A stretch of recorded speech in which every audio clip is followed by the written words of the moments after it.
Muy bien.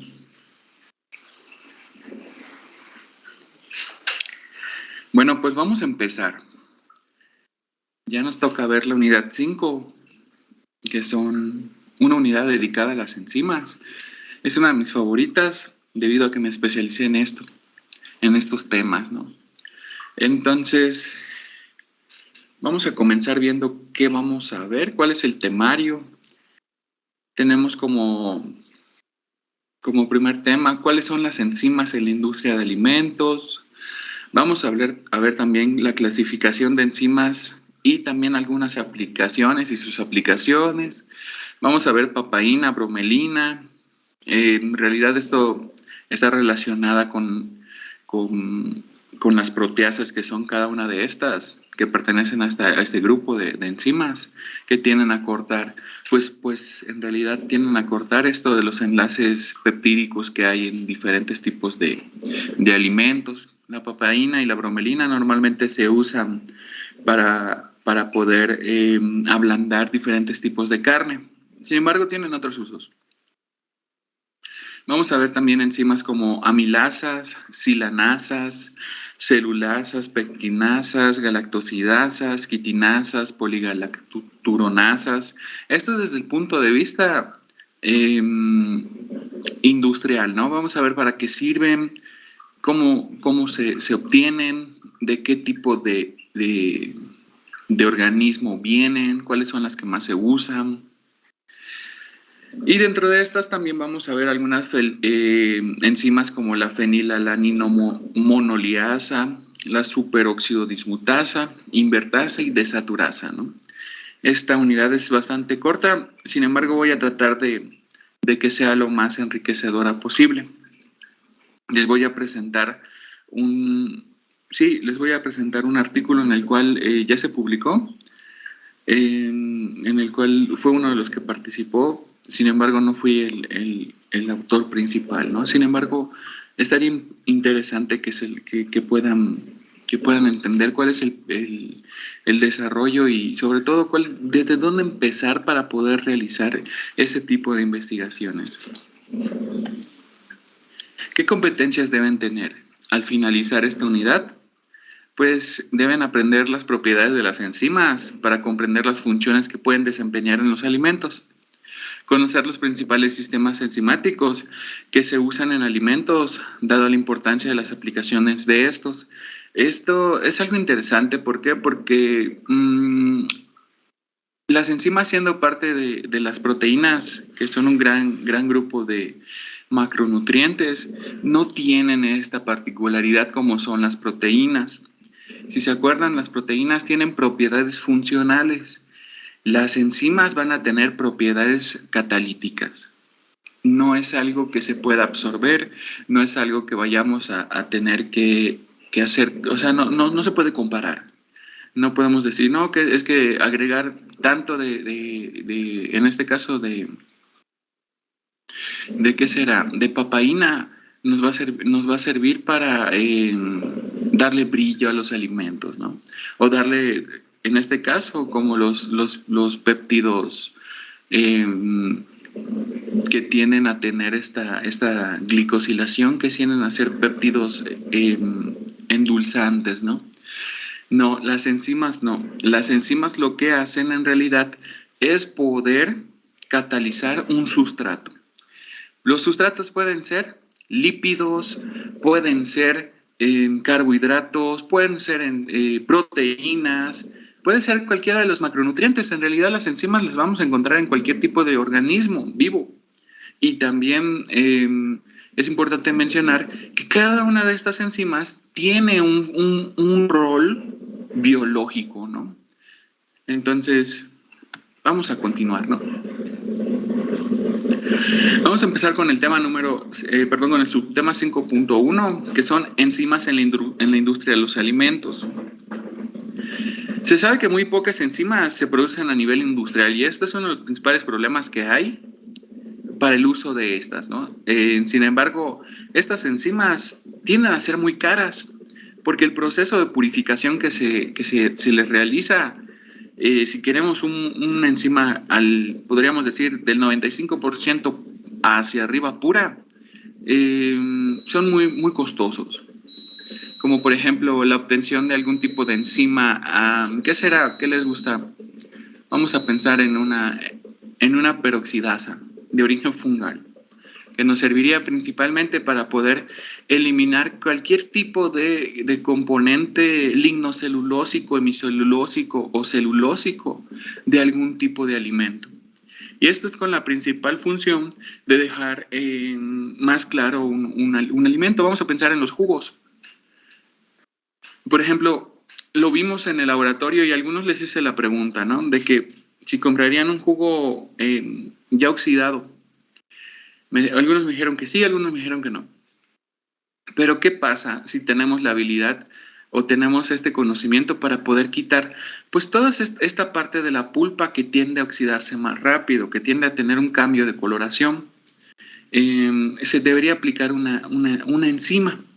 Esa enzima pues en realidad puede ser cualquiera, puede ser cualquiera que tenga como objetivo, como sustrato, pues esa pulpa, ¿no? Y entonces pudiéramos estar hablando desde un punto de vista de que es un proceso adicional al jugo vamos a pensar un jugo de manzana, un jugo de piña, clarificarlo, en dejarlo completamente uniforme. Se emplean en alimentos, ya dijimos, ¿no? La papaína, las bromelinas y los diferentes tipos de proteasas de origen vegetal se utilizan principalmente en la carne. ¿Para qué? Para poder cortar ciertos enlaces que tiene la carne que la volverían dura si la preparáramos antes de darle un marinado con alguna de estas enzimas, ¿no? Entonces, hay muchas industrias en las cuales se necesitan realizar reacciones industriales. Entonces, está interesante este tema, lo vuelvo a mencionar porque en realidad está bastante interesante, ¿no? Entonces, vamos a ver algunos usos industriales hablando de ventajas, ¿no?, que tienen las enzimas. Uno de los tantos que podemos mencionar es que son muy específicas, sobre todo en el mecanismo de acción que tienen al momento de emplearlas, ¿no? Entonces, esto nos va a indicar que no van a propiciar reacciones secundarias indeseables. Es decir, si nosotros ponemos, ¿qué será? Amilasas. Las amilasas lo único que van a hacer, van a tratar de cortar el almidón en diferentes tipos de partes, ¿no? No vamos a ver una reacción de oxidación, no vamos a ver una reacción de transformación, no vamos a ver una reacción de isomerización, debido a que estos catalizadores biológicos tienen como objetivo solamente atacar ciertos enlaces del almidón, ¿no? Como pudieran ser las alfa-amilasas o las beta-amilasas, ¿no? Entre otros tipos de amilasas que hay. Si nosotros solamente queremos un producto, solamente vamos a usar un tipo de amilasa. Si nosotros queremos diferentes tipos de cortes, diferentes tipos de subproductos, pues estaría bien pensar en una mezcla de este tipo de enzimas, ¿no? Otra ventaja que tienen es que tienden a ser muy resistentes al proceso industrial. Pueden funcionar en condiciones moderadas, de temperatura, de pH, no necesitan condiciones de procesamiento drásticas, hablando sobre el tema de que no pueden alterar la naturaleza del alimento. Y tampoco requieren un equipo muy costoso. Normalmente cuando ya se tiene aislada una enzima, lo único que se hace es agregarla, esperar a que funcione y luego inactivarla. Una vez que ya se haya obtenido pues, la concentración que se quiere obtener de su subproducto de reacción, ya lo que falta es realizar una pasteurización, cambiar el pH a un pH conocido, que esto también es una ventaja para poder utilizarla, y eso sería todo. No se necesitan, como dice la diapositiva, equipo costoso. Cuando mucho se necesitará una tina, o se necesitará algún tipo de depósito para poderla mezclar con el alimento. También se dice que actúan en muy bajas concentraciones, por lo cual el rendimiento de estas es demasiado bueno, ¿no? perdón, se dice que trabajan entre 100 concentraciones de 10 a la menos 8 y 10 a la menos 6, que son casi estamos hablando de microgramos, ¿no? La velocidad que pueden tener puede ser controlada. Se puede ajustar el pH, la temperatura, la concentración de la enzima, ¿no? Esto es bastante interesante porque si recordamos, las enzimas en su estructura terciaria o cuaternaria son susceptibles a cambios de pH, de temperatura. Sin embargo, lo interesante es que se pueden regular, podemos utilizar estos parámetros como un freno o un acelerador según lo que necesitemos. Son fácilmente desactivadas en cuanto se alcance el grado de transformación deseado. Entonces, todo esto pudiéramos mencionar que son ventajas que tienen las enzimas. Por otro lado, ya viendo estas ventajas que tienen, ¿cuáles serían las desventajas que se les ocurran?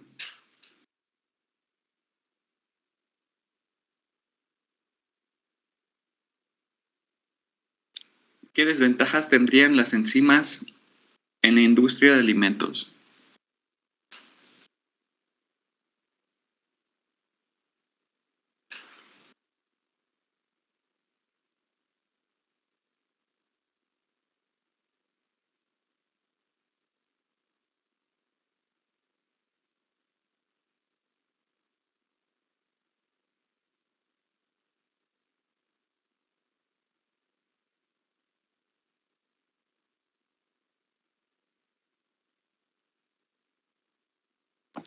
Vamos a ver si están. Ana Victoria, ¿alguna desventaja que se te ocurre? Sí, estoy, profe, pero no se me ocurre alguna. Estoy Ok, pendiente. es válido. Vamos a ver. ¿Quién otro? Jorge Luis, ¿alguna ventaja que se te ocurra? Perdón, desventaja.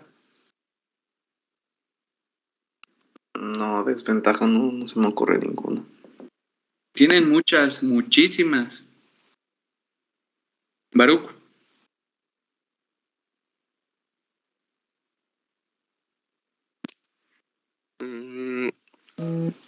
Pues la que más se me viene a la mente, profe, es que puede ser como, pues muy costosa.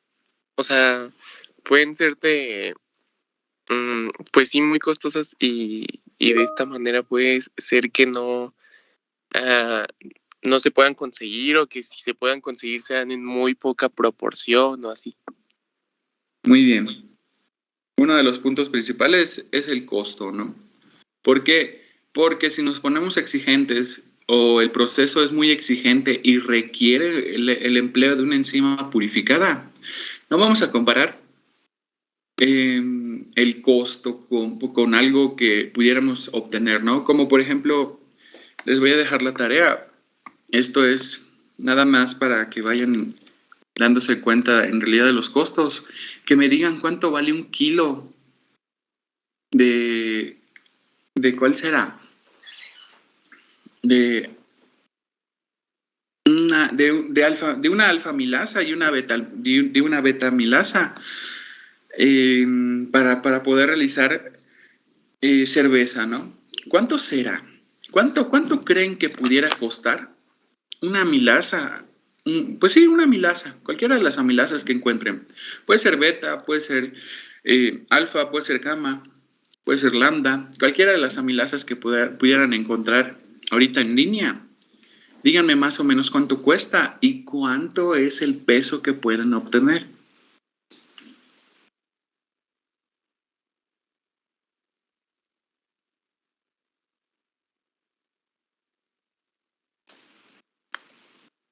Profe, ¿Sí? pues aquí dice que la amilasa, una libra son $1,275. Ok, una libra. ¿Cuánto es una libra? Buena pregunta. Deje ver. ¿Cuánto es una libra? Sí, igual, ¿no? Es un 454 gramos. 454 gramos. Muy bien, Sebastián. 454 gramos. ¿Por cuánto me dijiste, Valeria? Mil y tantos Sí, 1,250 euros o pesos. dólares. Dólares. Fíjense qué tan costosa es. Y aquí es donde yo les pregunto, ¿qué se utiliza para realizar la cerveza? ¿Qué se necesita para poder extraer todos estos almidones que tienen pues la cebada? ¿Cómo se extraerán? Si no puede, o sea, imagínense qué costoso es utilizar estas enzimas. Baruch. Profe, perdón, es que yo más bien tengo una duda. Por ejemplo, si estamos hablando de eso que usted dice, de cerveza, Ajá. y usted encargara esa enzima tan cara, pues le llegaría como en un polvito o algo así. Ok, Y aparte, ajá. de eso, perdón, ¿qué otra cosa iba a preguntar? Ya, pues no es posible como que esa enzima se puede echar a perder en el camino, o sea, o tiene que venir como en un empaque especial o así. Sí, vienen en empaques especiales, ¿no? No le conviene al productor que se le eche a perder en el envío. ¿Cuál es la estrategia que usan? La liofilización. Entonces, liofilizan pues la concentración de enzima o el peso, ¿no? Entonces, ese paso, ese proceso de conservación aumenta todavía más el precio de la enzima. El empaque, con que sea Tetra Pak o que sea, ¿qué pudiera ser? Un empaque diseñado, un envase, un embalaje para resistir frío, porque también deben estar a una temperatura. Entonces, cuando están liofilizadas no hay problema, siempre y cuando no se vayan a humectar durante el transcurso y el empaque la proteja para que no se humecte, no habría ningún problema. Entonces, ese es el detalle, ¿no? Sí se puede, la forma de presentación que la puedes obtener en venta te la entregan en un polvo liofilizado. Gracias, profe. Por nada. Entonces regreso. Imagínense que estamos en la situación que queremos hacer cerveza porque el profe de química de alimentos nos dijo, ok, vamos a hacer cerveza en una práctica. Pero el profe nos pidió que llevemos las enzimas para poder fermentar. Bueno, para poder liberar los azúcares antes de la fermentación. ¿A cuánto tendrían que dar? Vamos a hacer, ¿qué será? 100 litros de cerveza. ¿Sería redituable comprar esa milasa de $1,200?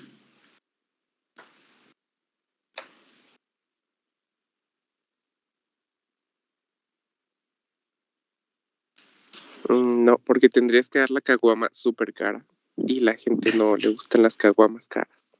Exacto, muy bien. Ese es un punto de vista bastante interesante, ¿no? Si se nos aumenta el costo de producción, pues el costo del producto terminado va a ser monstruoso, obviamente va a ser mucho mayor. Pero ¿qué se usa en la industria alimentaria para sustituir a esta enzima? ¿Alguien sabe?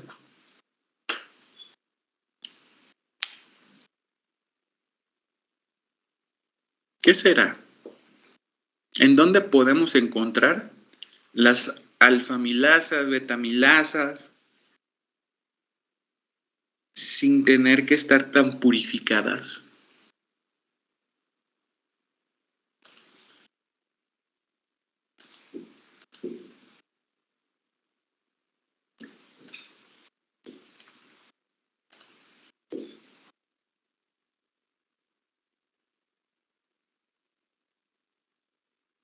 ¿Una levadura o una bacteria? Ok. No pudiera ser. ¿Por qué?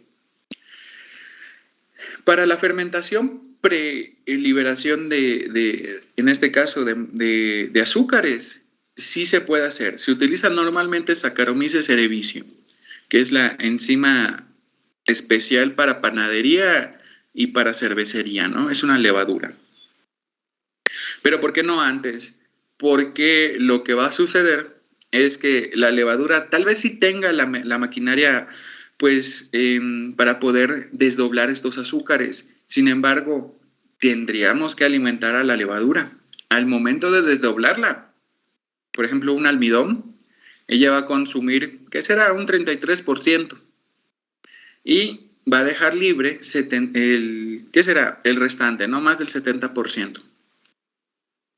Entonces, el rendimiento que vamos a obtener va a ser mucho menor. Es por eso que se requiere la utilización de una enzima antes de fermentar, para pues en realidad para que la levadura no se vaya a comer todos los azúcares, ¿no?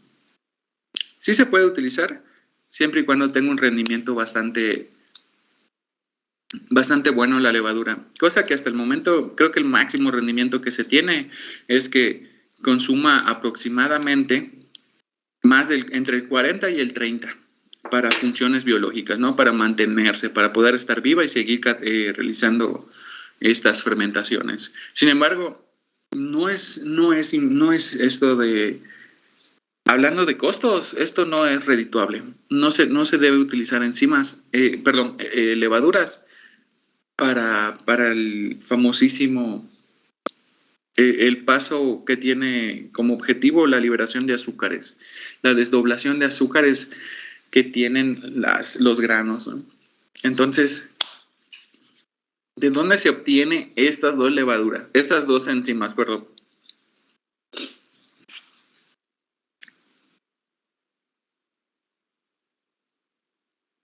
Pues de los alimentos, ¿no, profe? De los alimentos. En la cebada. Uh-huh. ¿Qué tiene la cebada? No sé qué tenga, pero pues me hago suponer que en el proceso en el que se emplea o se hace como la extracción, puede que ahí la tenga y no se necesita como administrar una enzima ya liofilizada, creo que fue la palabra que dijo. Normalmente hay un paso antes de la fermentación que se llama malteo. El malteo es la cocción de granos, ¿no? Entonces, ya dependerá del grado del malteo, el tipo de coloración de grano, por lo tanto, el tipo de producto de cerveza que vayamos a obtener. Entonces, normalmente, el grano tiene estas enzimas en el interior de su de su pericarpio. Del germen, en el interior del germen, ¿no? Entonces, estas enzimas, ¿qué función biológica cree que tengan al hablar, ¿no? Antes de decir que sí sirven para la industria cervecera, ¿qué tipo de función biológica tendrán las amilasas dentro de los granos de cebada? ¿Con qué está relacionado?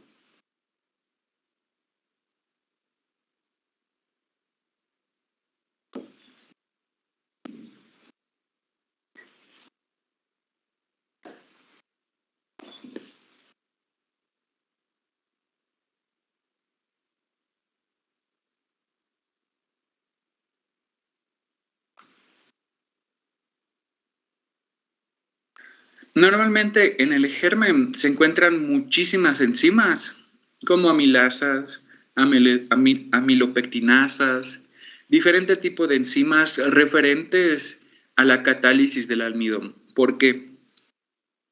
Porque el germen, imagínense un grano de maíz.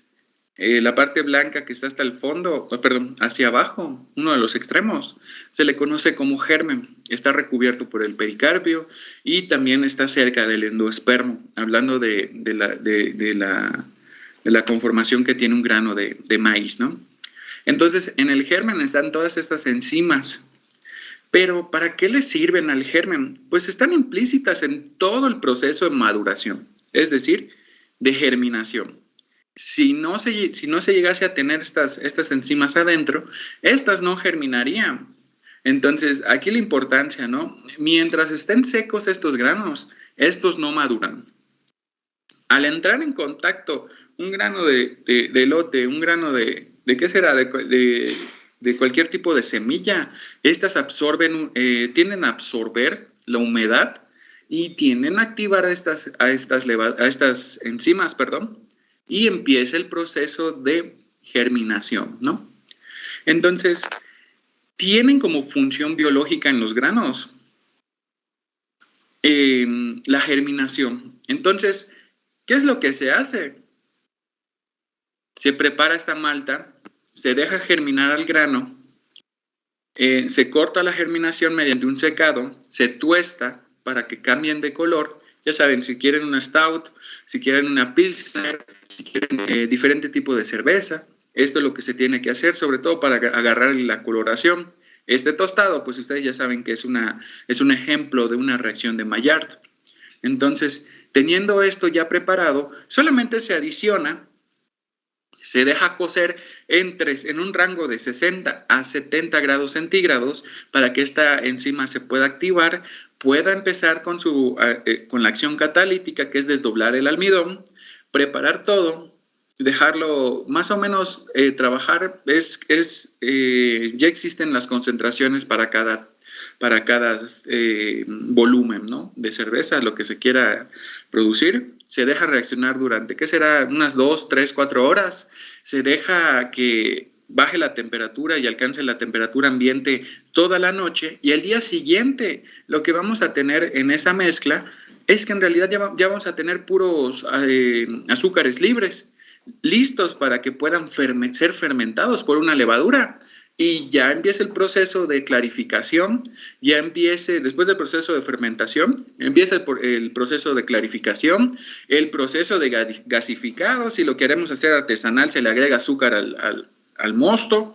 Si no, se le agrega CO2 mediante técnicas industriales, como es el adicionamiento de CO2. Se envasa y listo, ¿no? ¿Cuánto me cuesta un kilo en este caso, de malta? ¿Cuánto será, Valeria? Un kilo de malta.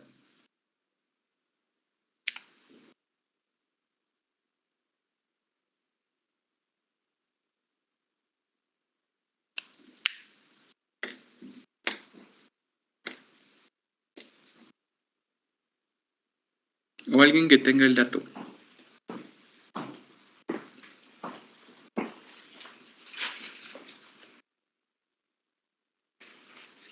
Pues dice que 70, pero yo supongo que son $70, porque no creo que sean 70 pesos, ¿o sí? Sí, valen como 70 pesos, no es cara. Ah, 570 pesos. Entonces, si comparamos los precios de comprar una libra a $1,200 de enzima, a comprar esto de un kilo de cebada, un kilo de lo que queramos, pues sale mucho más fácil comprar en dónde está el origen de estas enzimas. Normalmente esto se obtiene cuando hablamos de una enzima ya procesada, purificada, liofilizada. Ya estamos hablando de que cada proceso para poderla purificar aumenta un costo.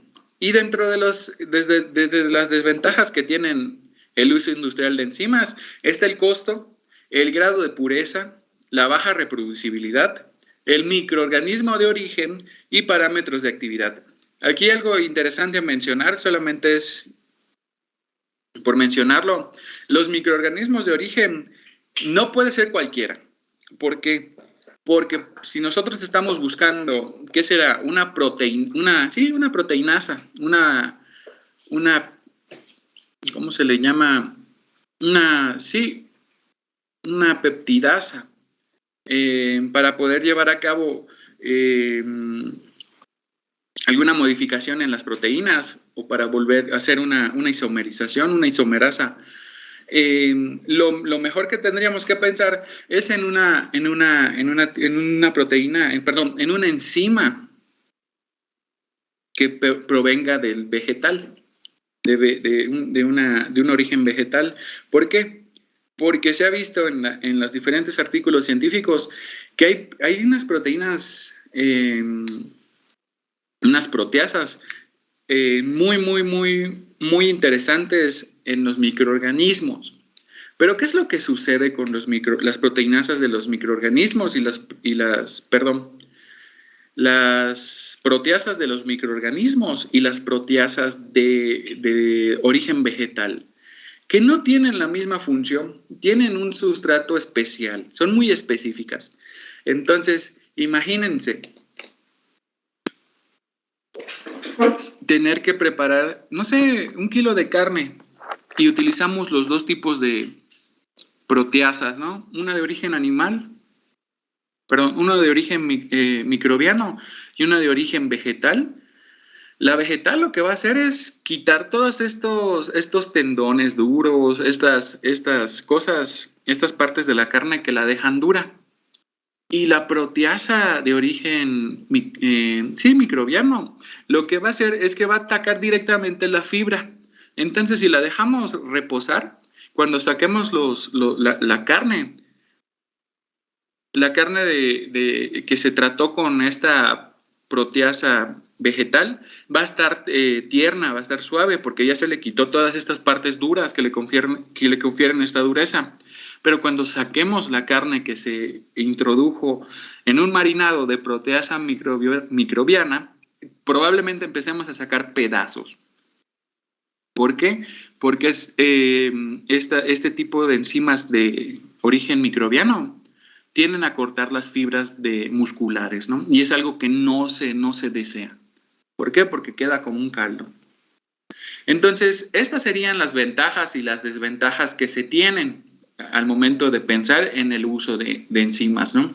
Entonces, una de las estrategias que se lleva a cabo en la industria de alimentos es tratar de no usar enzimas purificadas, tratar de encontrar consorcios de estas enzimas, ¿no? Como por ejemplo, no vamos a tener que agarrar proteasas ni todo lo que implica la fabricación del queso. Lo que se utiliza es la obtención del cuajo, en donde están todas este tipo de enzimas necesarias para que podamos hacer el procesamiento adecuado del queso. Entonces, ahí hay otro punto interesante. Compensamos estos altos costos de enzimas purificadas por consorcios en donde podamos encontrar todas estas actividades. Entonces, ¿para qué nos sirven las enzimas purificadas?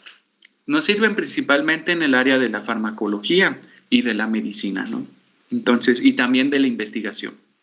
¿Para qué? Para poder medir diferentes tipos de parámetros de actividades, cinéticas, si en realidad atacan a ciertos tipos de moléculas o solo atacan igual para medir su especificidad. Entonces, cuando nosotros hablamos del uso industrial de enzimas, no pensamos en utilizar enzimas purificadas.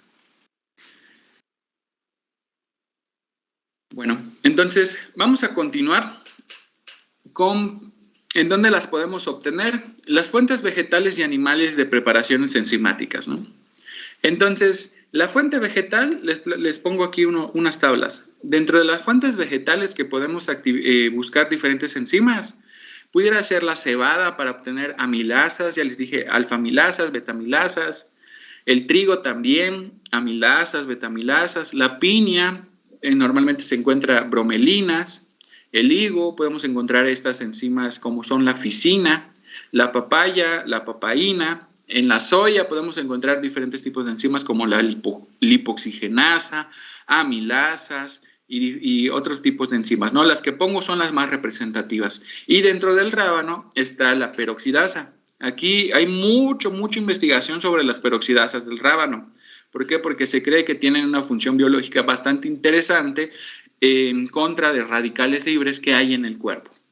O sea, consumir rábano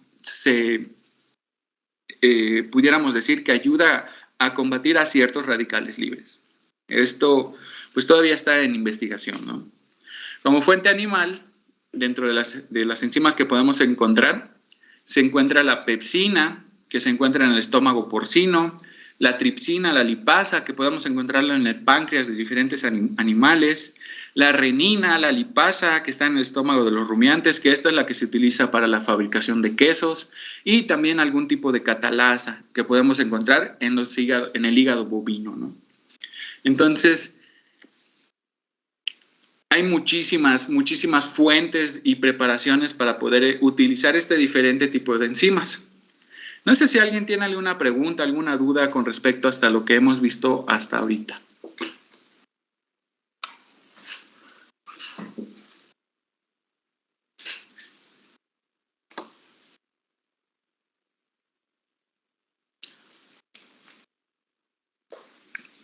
¿Dudas? ¿Preguntas? Hasta ahorita todo bien, profe. Ok, muy bien. Bueno, entonces creo que lo voy a dejar hasta aquí. Ya nos veríamos el día de mañana. Les recuerdo, no me han dado fecha, entonces espero para la evaluación de lípidos. Espero que puedan ponerse de acuerdo y cuando tengan la fecha, que me mande un mensaje Baruch. Debe ser esta semana, entonces pónganse de acuerdo y ya luego que Baruch me mande un mensaje para fijar la fecha. Cualquier cosa, igual lo podemos discutir el día de mañana. Entonces, las diapositivas ya están en la sección de archivos. Entonces, bueno, por mi parte sería todo.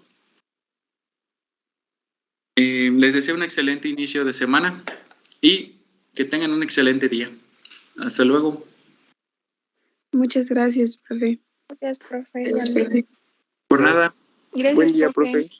buen día.